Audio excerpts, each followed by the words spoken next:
Denver, South Dakota, there's a group of young people who feel, maybe like young people in your town, that there's nothing to do here. And so they've gotten together to create ways to start creating the kind of town that they want to live in. And they're working together on this. And one of the ideas that they came up together was a movie theater. They wanted a real indoor movie theater. And so Abby, the young woman you see holding the microphone, took the lead on this idea. And she went to a big group of adults in her town to present that idea. And one of the adults said to Abby, out loud, in front of everyone, that's never going to work. That idea is too big, and if you try it, you're going to fail, so you should not even try. Now, I would like for you to be shocked by this. I did not hear anybody gasp. No one seemed that shocked. Why? Because people have done this to you, haven't they? People have done this to you. Now, let me ask you this. Do you think that adult hated Abby? They secretly wanted to be sure she would fail. They were afraid she would get, moving pictures. They'd have talkies, and it would be like bad for morals or something. Like, that's not it at all. No, the adult was trying to protect Abby from failure, from how bad it feels to fail, and the fact that people will talk about it for years and years after it happens. Every one of us, we all hold different titles. We work in different types of organizations. We cover the entire territories and states of the United States. And we're all working in different cities and towns and villages. But we share a common purpose. We are fighting for the future of our communities. We are fighting for a future that our kids, our grandkids, our nieces, and our nephews can live a good life. That unites all of us. I know that you have a big idea for your communities, the communities and the people that you serve. You have big ideas for them. I would like you to think about the one idea that's going to make the biggest difference for people, the one that gets you really excited. In fact, the one that gets you excited and keeps you coming back when you face the adults like Abby did. And I want you to think about it maybe in this phrasing: if our towns had, or if our towns were, what would that be? And yes, I heard you whisper that. She said, write it down, right? Because it says that, doesn't it, right? You have to write it down. I do want you to write it down now. So with your favorite note-taking device, even if that's pencil and paper, I want you to actually write down what is that big goal that you know will make a difference for your communities. And I'm going to wait while you do that. Now we have 540 people. We have 540 different ideas, right? There's maybe not quite that many, but we all have different ideas, but every single one of us have faced the same issue, which is a lot of drag back on our efforts. As we try to pull communities ahead, there's something dragging against us. And it's all that wheel spinning, all that talking ideas to death. And we have meeting after meeting after meeting, and it seems like we're presenting the same thing that we talked about last time and the time before and the time before. It's actually our own people who are doing the dragging against us. And think of the people you serve, the ones who are dragging. No one likes to look bad in public. No one wants to fail and then be reminded of that for potentially decades and decades. We know you tried that. It didn't work. And it even comes to the point that we hear them tell other people, don't try it. That won't work. We don't want you to do that. And so the people you serve end up searching for proof. They want an expert opinion. They want plans. They want studies. They want to form a committee so they don't have to take the blame alone. The secret of this is the people who do the most dragging against progress think they're helping you. And I know this is true because they've written into me and told me this, and they've told me to my face, but one in particular put it so beautifully, I captured this quote for you. This person said, "We have too many high-energy people who are accustomed to making decisions quickly. Negative people provide a balance. Asking questions, slowing things down, and raising objections before we make a mistake and risk doing something foolish or ineffective." Notice he put foolish in front, right? Worried about how they'll look. Worried about how they'll look. Now, someone, maybe you, may be tempted to say, I kind of agree with this approach. Maybe we should slow down a little bit. We don't want to look foolish. But it's a trap.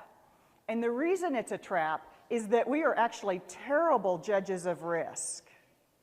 Author Margie Worrell, the author of books like Brave and others in using your skills to the best of your ability, said that looking at the latest brain imaging research, we have found that we misjudge the risk of failure 4 important ways. The first way is that we overestimate the risk that we will fail vastly. We exaggerate what the consequences would be if we did fail. We underestimate our ability to cope with it, whatever happens. And worst of all, we discount or deny the cost of inaction, the cost of sticking with the status quo. Because there's always a cost of sticking with the status quo, and it's the one we recognize the least. Decade upon decade of this fear of failure, this concern that we may fail, we need to not look foolish in public, has been built into all the formal organizations, which, as it turns out, are the very people that you have to work with in your communities to try to make things happen. So that wheel spinning, that drag, that meeting after meeting after meeting is built right in order to try to avoid the risk of failure. But we just found out we're terrible at judging risk. We're going to need some new tools to work with. And I have been there with you. I have had my own efforts slowed down, talked to death. I've had them dismantled after we started them. That felt great. And I have personally been fired by the fighting factions who were fighting for control of the city council in the small town I was city manager of. So that was the one that was on the front page of the newspaper above the fold, I promise you. In the big regional paper, thanks for never writing about us before, but come out to cover this. But you've been there. Yes, you have your own list. People have done this to you. They have destroyed your best ideas for what seemed like no good reason. So all of us have been there together. Now, the real choice that we face is not, let's stay where we are, we're very safe, we can not do something, right? Slow down, let's not look foolish. And then change is out there and something scary. The choice we face is actually, what will the change be that happens if we act? And what would the change be that would happen to us if we fail to act? Because as Oklahoma philosopher Will Rogers said, even if you're on the right track, you will get run over if you just sit there. And the future is coming at us fast. While we sit here slowly, like slow down, raise objections, and ask questions, the future is continuing to move forward and dragging us along with it. And we are actually in the middle of what trendwatching.com calls an epic power shift, away from formal organizations, governments, and institutions, and into the hands of everyday people. And this is perhaps the most significant shift that we are living through. And that can feel a little odd when your entire approach is to work with existing organizations. But we can actually crowdsource the future of our towns, working with the entire crowd of people in our towns and communities. So people can just make things happen using the tools that they already have, but the question is, what changed? And the change is this radical revolution in communications that all of us are living and experimenting our way through right now. You're all within reach of your supercomputer, right? Anybody missing your supercomputer? You didn't bring it with you? We all have them? Okay, that's good. That's what's driving the shift in power, is this new way that we have of communicating at all times. Clay Shirky wrote the book, Here Comes Everybody, about this change, this new ability we have to work together in new ways, to do things informally, outside of old power structures, to cut off the old drag and move ahead just as people, and try ideas so very quickly. And he said that it's best to view this not as an invention or something that's discrete. It's best to view it as an event that has happened that cannot be undone. These new communications tools means we have new ways of working together. And so we don't have to rely on formal committees. We don't need another committee. We can actually make things happen in small ways together, and without forcing us to go through a lot of the formality that has held us back in the past. So here's a real-world example. This is in my big town nearby of Alva, Oklahoma. Population about 5,000. This is in the city park. And that play equipment has been there at least since my mom was a kid. Now, I point out I'm from Oklahoma. There's a boat and a lighthouse. And they've been there since the 40s. Believe it or not, they're not up to current safety standards. So a group of moms declared, we'd like to have some new, fun, safe equipment for our children so they don't get cut on Bodie's toothy smile there, and the protruding metal screws and all the things that are wrong with it. So they decided to do something about it. And they just started texting and messaging each other, and they started a little group, and they're getting together, and they go online and they research, what can we buy? Where can we buy it? How much will it cost? What will hold up to the weather in Oklahoma and last for another 50, 60 years? And so they just did it. And they've got new, safe, fun equipment installed in the parks. And they did not form a committee. They didn't even elect officers. They just did it. And it's a project that's too big, too expensive, too time-consuming for the city to accomplish it as a part of their regular business. But a group of moms using their phones and their computers could make it happen. And then I sent my little nephews to stress test it. So apparently it'll stand up. It's good, durable equipment. Now this is the list of behaviors. Clay Shirky said, the revolution doesn't happen when we adopt the new technologies. It happens when we adopt the new behaviors. So let's look old way, you will recognize. That is on the left.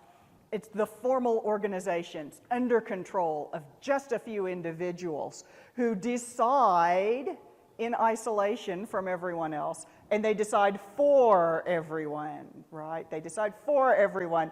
And they're a little closed maybe to new ideas because, you know, they've got their ideas all worked out, and because it's so hard with all that drag and committees and formality, then you'd better do something really big, right? So the bias is towards big projects. Now, the bigger they are,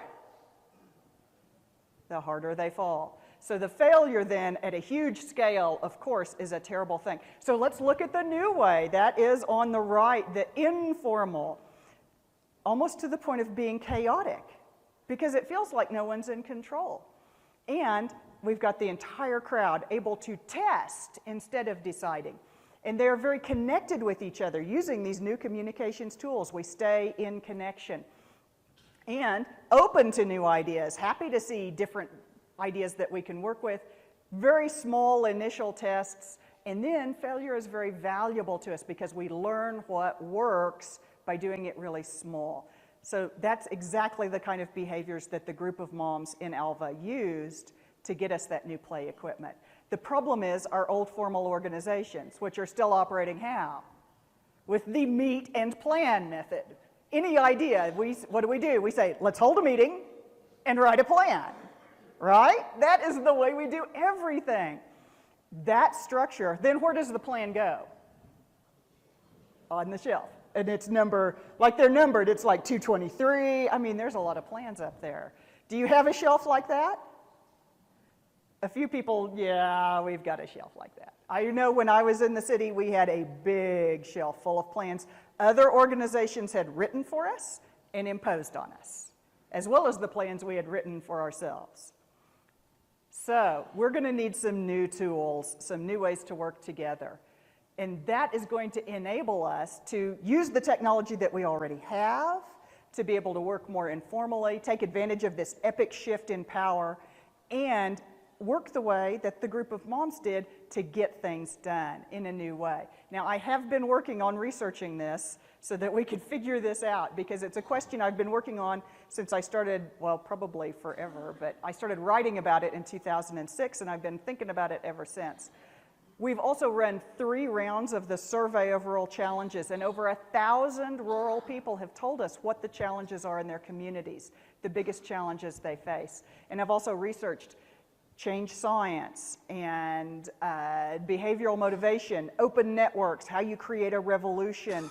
Everything I could read, I got my hands on and read, and distilled it down. We need something that'll allow us to work together more easily the way that we work now, today. And that method is called the idea-friendly method, because this old drag has had us be idea-unfriendly for fear of looking foolish for far too long. We need to be a little more open to new ideas. Now, because I am not an academic PhD person that does things really academically, I am the non-academic, so it's only got 3 parts, right? We're gonna have to make it really simple and very easy. And I wanted something that you could apply to any goal, any project, any program in your communities that you serve. And so you use that big idea that you've written down, and you use that to gather your crowd. And then your crowd, you're going to turn that crowd into a powerful network by building connections between them. And then you and your network are going to be able to accomplish so much more, because you're going to take small steps, and you have this entire network taking small steps with you, so it's not all on your back. It's the entire crowd working together. Very, very simple and designed to be applied to anything. And taking small steps is the part with the biggest magic, so we will start there. Now, what is the old way to take small steps? Well, we're going to hold the meeting, we're going to write a plan, right? That every step will take one more, every meeting will take one more little step. We'll plan it all out, we'll figure it all out, we'll do all of this work in the background in small steps. That's the old way. The new way, let's test it. Let's run a pop-up. Let's find the world's tiniest way to test this idea right now. And instead of trying to plan everything out, let's find out how it's working. And so we're going from looking for proof to actually getting proof by doing it, or doing some tiny version. So can we do a trial run? Can we do a pilot? Can we do a pop-up? We can pop up anything. Can we do a temporary experiment? What ways can we get this idea away from the meeting room and out into the real world and see how well it actually works? And a lot of the ideas that you test will fail. In fact, most of the ideas you test will fail. But you're doing them really tiny, and so you're reducing the cost of failure to almost nothing, but learning so much more. And because you have the entire crowd together working with you on this, then you've got lots of people, dozens and dozens out there testing ideas and finding out ways to do it best, and sharing, connected, sharing with each other. And so we're crowdsourcing the futures of our towns. And we move from this model of trying to judge something before we do it. And Clay Shirky actually said that in this way, we can reduce the cost of trying something is so low that judging ideas becomes a distraction. So judging ideas becomes a distraction. So we don't have to spend a lot of time judging those ideas when we can actually get out there and test a dozen different tiny ideas in the same amount of time. So we're letting off of the brakes, and we're getting into action much more quickly. And so people in our communities will see us in action much more quickly, instead of we're locked in the meeting room working on that plan. What's going on with that? We're working on the plan. No, we're out there doing it right now together. And so people can see we're taking action and move much more quickly. People are drawn to us because they see what's going on, that they can be part of it, and then they can become part of that powerful network as well. And then we do a small test, we learn from it, we try a little bit bigger test, and we build on it, small steps. We build small steps, one little step at a time, as we move up and learning in the real world. So instead of trying to do like write the entire plan and then leap up to doing it all at once, we're going to do it in small stages, small steps. Like if you're doing your garden, you may try a dozen different new plants, but you don't plant the entire thing to all the new one until you've run a test planting to see if it works. And so that may help you as you try to explain to people that there will be failures. Say it's just like gardening. We have to try it out first.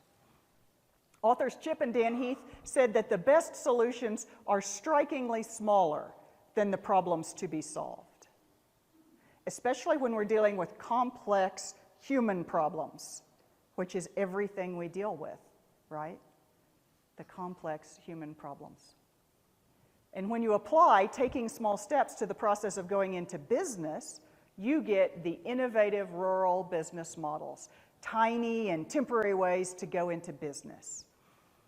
And so I want you to look back at your If Our Town idea and see what tiny test would get you a little closer to that. And I want you to write that down right now. What kind of a tiny test could you run? The tinier the better. Little, tinier than that. So you gather your crowd with that big idea. And it's that idea that excites people and draws them to you when they feel they can play a role in it. When they feel they can play a role in the idea. The old way to get people involved in an idea is assign them to the committee, preferably when they weren't there. Hey, you're on the committee. I actually received an email that was sent to me that's from a real Chamber of Commerce that says, the Chamber of Commerce is planning our work for the year. Please review the attached list of committees and let us indicate where you would be willing to serve. Thank you. It's all about our work, our way, where you will serve us. There's no room for you to bring anything to that. And so you know there's a new way. The best example I've heard is from the State and Sublimity Chamber of Commerce in Oregon that killed off their committees. I mean, they killed the committee structure. They didn't kill the committees. So that guy in the back looked like he might take that too seriously. Well, what they did is they only bring people together when they need them. So instead of saying sign up for the Fall Festival Events Committee and serve all year, no. Do you want to work on the Fall Festival? We're getting together tomorrow. Come help us. Bring your ideas, play a role in it. So instead of serving all year, they come together when needed. Elena Turpin, who worked there, told me that they spent more time explaining how they make a difference in the community and inviting people along with them. Elena said, then people see your group as a cause they can get behind. There's a role for them. And less as a volunteer obligation. We'd rather have people who see us as a cause they can get behind than just another obligation they have to fill in. You plant this flag with your big idea because there are always more people who are interested in working with you, more people who will join you than will ever start something on their own.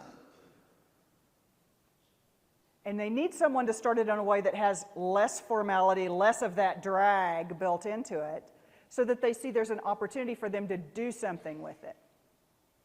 Jason Roberts with the Better Block Project says every time they announce those informal, temporary projects that they put on that help improve one single block in a community, as soon as they announce it, they put that flag out there, people come out of the woodwork, he says, to join in. They were just waiting. And they weren't just waiting for somebody to say they wanted to improve the community. They were waiting for someone who would say, I see a role for you. Come and join. Bring your ideas. Help us test this idea out. And there are some people who will not help you. You could write a list, right? Here are the people who will not help me. They were never going to help you. You cannot lose people who were never yours. So don't come up at the end of this and go, yeah, but I have this one guy, because I'm telling you, he was never going to help you. You can't lose him. He was never yours. What, is he the guy? What? He's that guy. All right. Now, you'd rather find the people who are excited enough to take action, people who are willing to take even a small action on their own motivation are worth 1,000 people who have just been voluntold that they're going to be part of your committee.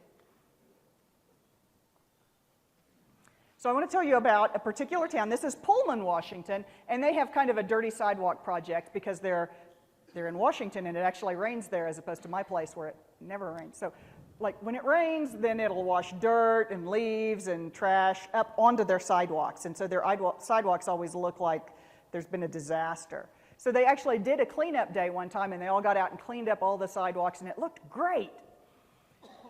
And when I was there, of course, that had been like a year before, so it had rained a lot in the intervening time. So then the sidewalks looked bad again.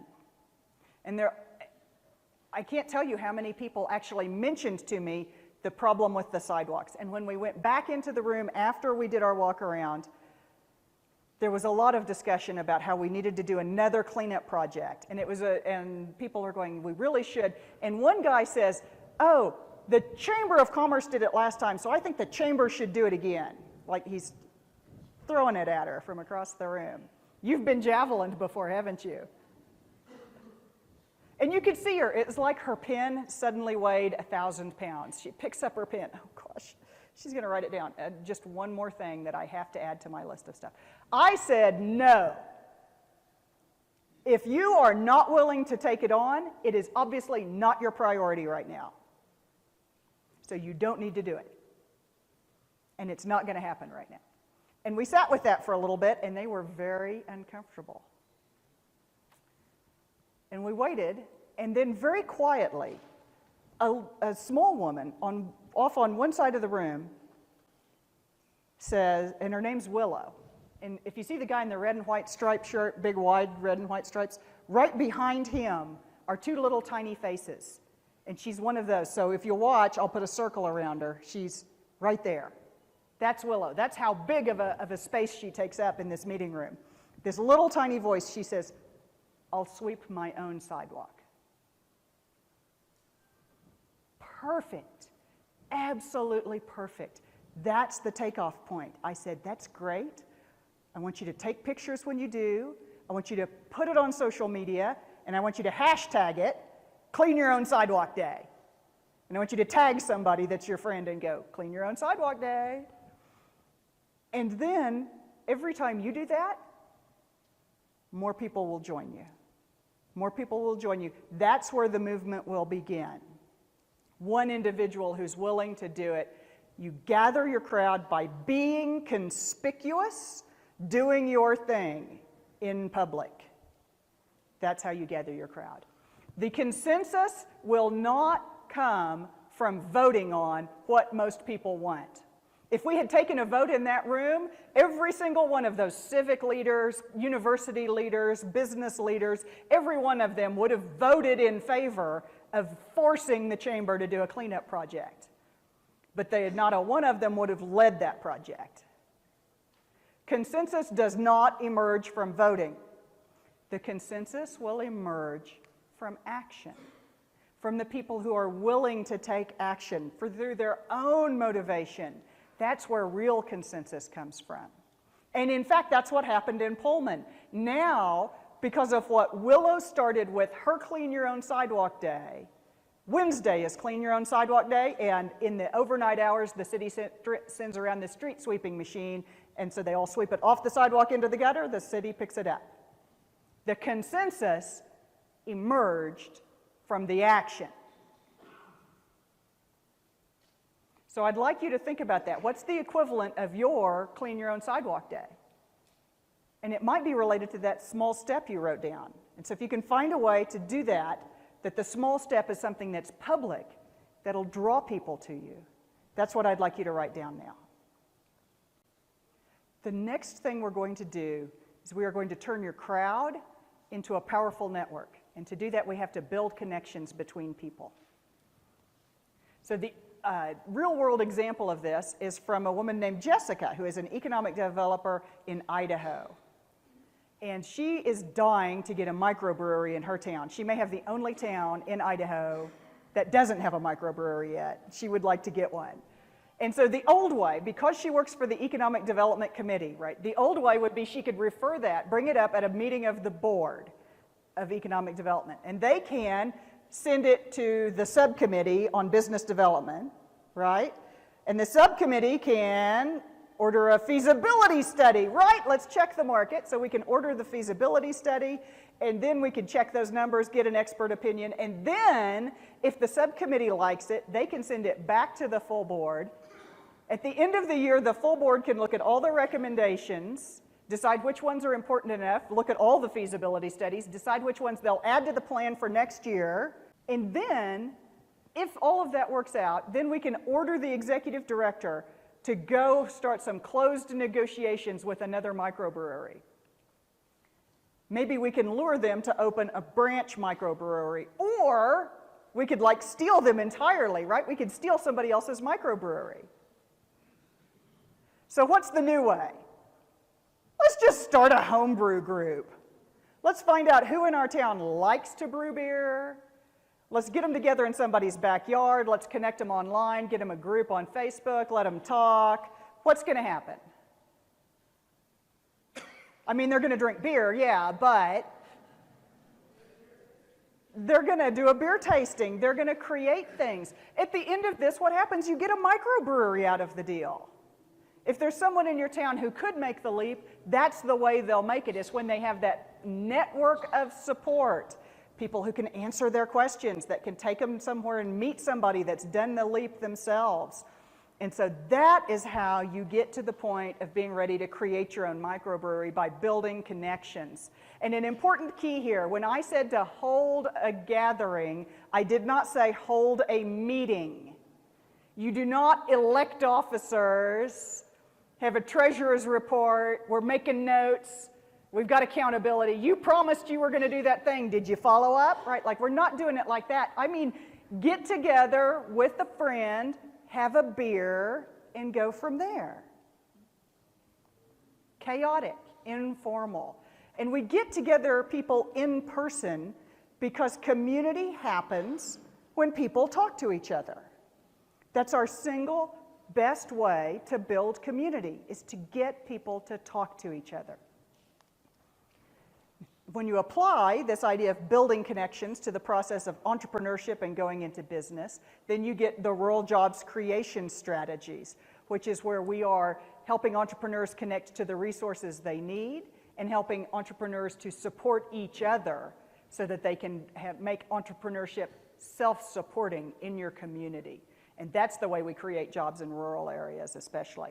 And what I want you to write down is to think about, if you built connections, what's your equivalent of a home brewing group meeting in a backyard? And is it possible that somehow it connects with your other ideas you've written down so far? Could we be conspicuous drinking our beer in public and draw more people to us, and that be a small step, and do all three at once? Some of you are individual thinkers, and some of you are collaborative people. And this guy's watching videos. It's bad enough when you do that in the back of the room, man. What are you doing up front watching videos? I'm gonna have to step up my game, apparently. Clay Shirky said, we are moving from forming committees to just creating the context where even barely motivated people can actually make a big contribution as well. And it has to be a small but meaningful contribution. We can't ask people to have a small involvement but they don't get to do anything. People want to have a small involvement where they matter. And so the example that I give about this, I pick on my buddy Deb Brown, who's right over here. Stand up, Deb. She's the one in polka dots. Deb Brown was Chamber of Commerce Director in Webster City, Iowa, population of, 8,000 people, the big town of Webster City. And they had a design charrette done, and they brought, the list of 57 ideas of what they need to do to make Webster City a more beautiful place. And idea number 32 says, you have beautiful downtown trees. You should hang lights for the holidays in your trees, light up your trees. And so Deb calls the city manager, and the city manager assigns the city crews, and so the lights go up in the trees. And she calls me all excited. I didn't take small steps. And I said, no. It was just you and the city crew. Where's the role for everybody in town? Where's the role for everybody in town? Could we just say, pick a tree. Everybody, come pick a tree. Put up your own lights. Decorate your own way. You can decorate anything that's downtown. And in fact, if you have a business, you can decorate your business window. And if you own a building, you can decorate your entire building. And if you have a place to stay at night, like you can decorate your house or your apartment. If you'll just drag a lamp up into the window, then you can be part of this in a small but meaningful way. And if we talk about it, then somebody's going to say, we should all walk around and look at the lights. And somebody else will say, I have friends and we sing, we should have carolers. And there's a small but meaningful role for everyone to have a part of it in the community. And so now, 4 or 5 years later, do you know how they hung their Christmas lights this year? Deb put out a call online and said, hey, let's all go hang lights. And that's how they did it this year. People in the community got together and they hung lights. So they crowdsourced the lights instead of ordering it to be done by just a few. So this is the graph, right? This is the graph of how excited people are about your idea. On the far left over there, that's you. You are the most excited person about your idea. And then the next most excited person next to you is how far down the chart, right? They're, halfway down there? The little dotted line, that is where the committee ends. And everybody past that is off the committee. Their contribution is so small, we're not even going to let them on the committee. So that's like Deb, and then the city manager and the city crews, right? The city crews were not excited, but they did their thing, right? So that's the graph. And then everybody else could look at the lights. You may look at our lights. That's not much involvement. The new way, you know there's got to be a new way. So the new way says, let's start with Deb's excitement at the bottom. And then let's add to that the excitement of the city to bring equipment that we can share. So they're going to bring the ladder truck, the bucket truck, so that we can get people up higher. And then we're going to involve everyone in the community to do even a little tiny piece. And it's all going to add up to the total of our project because we've given everyone a small but meaningful role they can play. B.J. Fogg and his behavioral model says as long as if you bring down the size of your request until it matches people's motivation, then they can act. Then they're capable of acting. But as long as you're asking for this and their motivation is here, they can't do it. Right? You've got to bring down the size of your ask to their motivation, but keep it meaningful. So I want you to think about small but meaningful. What's the small but meaningful involvement as you look at your ideas that you've worked on? We've got to have a small but meaningful involvement by everybody. Everybody. Author Jim Collins puts it this way. He says, we are moving away from organizations well managed to networks well led. And Professor Brian Utze says that as we bring together people who are different from us, they will have different ideas than we do. Someone that's raised differently than you are, they're from a different culture or a different perspective, they will bring more innovative ideas. And as you come together and you share your ideas, that's where the innovations happen, is you bring together two different things. And that generates the innovation. And we need innovative ideas. The pace of change today, we've got to have a lot of innovative ideas for our communities to thrive. Our 1940s ideas will not serve us any more than that 1940s play equipment. We need the innovation of bringing people together. And putting the brakes on used to seem like the safest way to deal with risk, right? Slow down, ask questions, raise objections, don't move too fast. That was our only tool to deal with the risk of potentially failing. But we face two divergent futures. What will happen to us if we don't act, and what will happen to us if we choose to act, right? It's the risk of change and the risk of being run over by change. Author Margie Worrell says the question we have to ask ourselves is, what will inaction cost us 1 year from now? If we don't act, how much will it cost us over the next year? The best illustration I saw of this is in Winoka, Oklahoma. And they received a grant to redo their streetscape, you know, the lights, the streets, the sidewalks, the whole thing. And so they go through the process, and it comes to a point when the architect comes in carrying the 3 alternative plans and basically drops them on the council table and says, pick one. Now, this is a town of 993 people. There's not a single engineer, architect, or urban planner on the council or the staff. How are they supposed to look at those plans and pick one? Now, of course, the architect did provide the rendering, right? That helps, but there's got to be a better way than that. So we are going to do the rendering in real life. Any one of us can go down to City Hall, request a copy of the plans, and take a plan out to the street and go, okay, it says there should be a ramp right here. And so we're going to get out our duct tape and we're going to mark it actually on the sidewalk, and we're going to write ramp.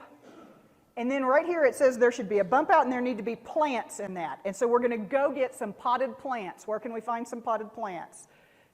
There's bound to be some old lady who's got a lot of potted plants on her porch. We're going to borrow them from her, and we're going to put them right here, and that's going to be the plants. And then it says there should be brick crosswalks. We've got to find some brick. Have we got a neighbor who's got some bricks in the backyard? Somebody's got some bricks, right? And we're going to lay those out where there's supposed to be bricks. And we're going to build the rendering in real life. And then we're going to take the council members and invite them and say, come look what we did. Come walk around in your plan and see how it works for you. And then we're going to invite everyone in town, right? Small but meaningful participation by everybody. So we need to invite the whole town down. So we got to have an event, right? We should have some food, some pop-up stores, some kind of entertainment, something to bring people downtown. And then we need to get a place that people can tell us what they think, right? We should walk around with our clipboards and go, what do you think? Do you like it? What about these bricks? And they can go, you know, those bump outs are stupid because, you know, for whatever reason, because everybody hates bump outs until they have them, right? And then, so then you go through the entire plan that way. And then you do plan number 2, and then you do plan number 3. And then can you choose? Then you can choose. So while they spent that entire year waiting, while they spent that entire year waiting and discussing and not deciding, what happened to their purchasing power? Cost of materials was going up. So they got less for their money because they could not decide for years. But if they could have walked through that rendering in real life, it could have made a real difference. You have to test all the ideas, even when the experts write them up and tell you they're a really good idea. I'm sure the architect said any one of these 3 will work. But you have to test them because each community is unique. Each of the communities that you work with, all of the towns, all of the cities, all of the neighborhoods, all of the villages, every one of them is their own unique set of characteristics. So we always have to do a really small, tiny test. How much did the duct tape and the borrowed plants cost us versus picking one and living with it for 20 years? Much cheaper to do the test than to pick the wrong one. It's a much better way to deal with risk. And Iowa State University actually studied 99 small towns over a period of 20 years to see what happened to them in that time frame. And so as you can imagine, anything that could happen to a town happened to one of those 99. And what the researchers found was the towns that survived the best, no matter what was going on, no matter what the world threw at them, were the ones that were open to new ideas. Open to new ideas. And it makes sense, doesn't it? If you don't know what the world is going to throw at you, then being open to different answers means you're better able to be resilient no matter what is happening and what is going on. And so you have to develop the idea that all ideas are good enough to test. You may not think it's a good idea, but you think for them to test it. And that's the key distinction. And so when someone brings you their idea, and inside your head you're going, that will never work here, what I want you to say out of your mouth is, that sounds interesting, how could you test it? Really small, even smaller than that. You may need a smaller test. So you want to do that and develop that characteristic, because experts pick the wrong things. Town of Bolivar, Missouri, they got fired up by a rock hunt. Have you seen anybody, does your town have a rock hunt? One rock hunt? Two? Just a few. Three? Oh, they're there in the back. The rock hunters are in the back. A rock hunt is where you paint the rocks, you make them really pretty, you take them out and you hide them around any place in town, and you go look for them with your kids, and you find a rock and you get excited and you take a picture of it, you put it online, and then if you love the rock, you can keep it. But then you have to paint a replacement. Or if you don't love the rock, you can put it back, right? So that there's always rocks and you get to collect. It's great fun. It's like Pokemon with rocks, right? So the whole thing works. The city administrator got interviewed for Bolivar. He got interviewed by the newspaper, and he said, if you picked 10 ideas and asked me which one I thought would take off and spark this community, I don't know if this is the one I would have picked. And that's the point. We don't pick. We don't judge ideas. We don't decide. We don't hold a vote. We encourage all 10 ideas to get tested. And if you're motivated enough to go test your idea, we are all for you, because we are open to new ideas. We are idea friendly. Experts pick the wrong things. Author James Surowiecki said that study after study after study has shown that experts are not any better than just a crowd of regular people at picking which ideas will work. And in fact, many studies found that writing the answers on bananas and having monkeys pick bananas was more effective than asking experts. This is kind of crazy, but that's what the studies show. In other words, experts are just not great at picking the right things. Why? Because we know too much. We know what? What do we know? That will never work here. We tried that once in 1974. It was a terrible failure. We don't want you trying it again.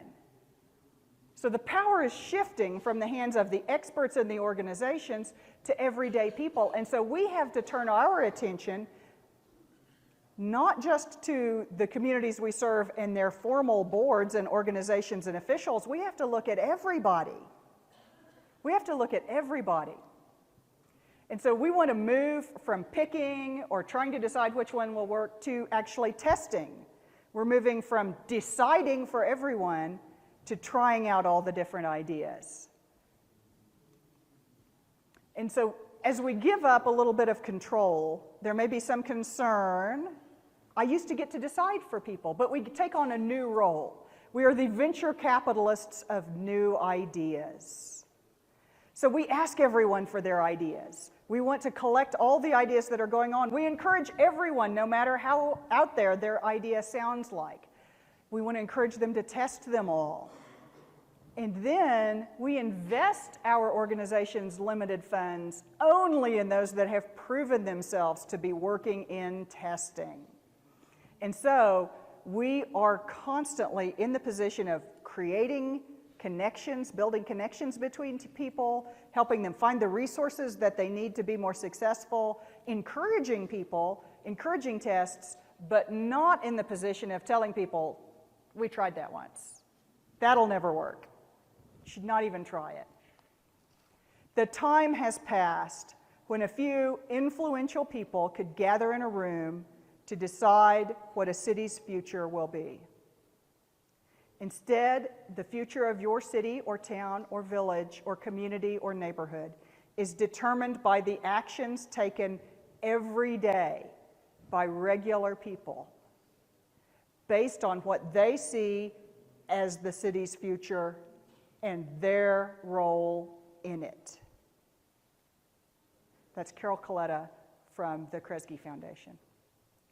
And so you can see how this simple method, it applies to any project that you're working on, any idea you're wanting to try, and it gets you past that same old wheel-spinning discussions, meeting after meeting, talking ideas to death, because you're actually out there in action so much more quickly.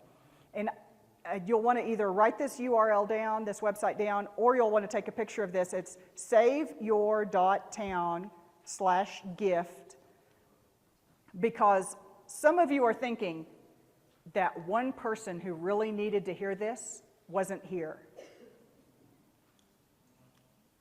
And so if you go to that website, you can get the 30-minute video, there's no charge, 30-minute video that you can share in your community so you can share these ideas with people in your town. And it's actually Deb and I together on the video, and we've designed it to be easy to share in your community and very friendly.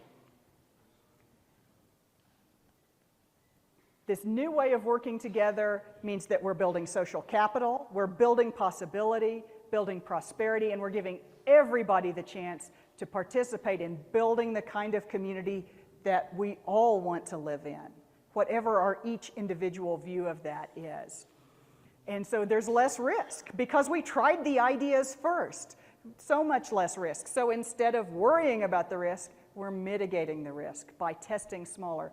There's so much less risk of being shamed in public because we did something really small first. We'll waste a lot less of our effort.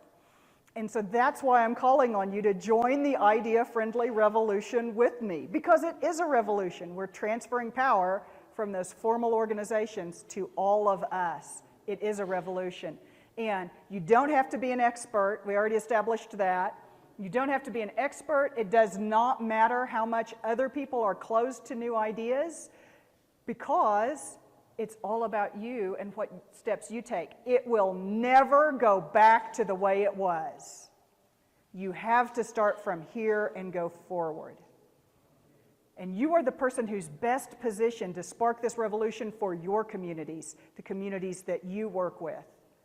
And you are going to generate the change with small steps, tiny actions, tiny tests and experiments. And I'm going to help you. We do weekly newsletters that will help you with new ideas every single week. We'll give you tools like that video and also the Small Town Creed that help you to spread these ideas to people so that you can spark the action and find the consensus from the people who are most willing to take action with you.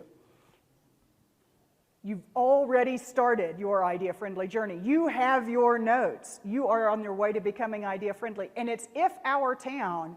IF is for If Our Town, but it's also IF for idea-friendly town. And so you're teaching people idea-friendly before you even tell them. They don't even know it yet. So your towns matter. The places that you work with, the people that you work with, they all matter. No place else is the same mix of people and place and culture and history and future. Your town matters. What you do with them makes a difference. It does have a future. And no matter what the naysayers have to say, you are changing that future. You are shaping that future for the better every day with all the work that you do. And so as we look at the history of your town and we look at the future of your towns that you serve, you are about to change that history. And so thank you very much for letting me be part of it with you today.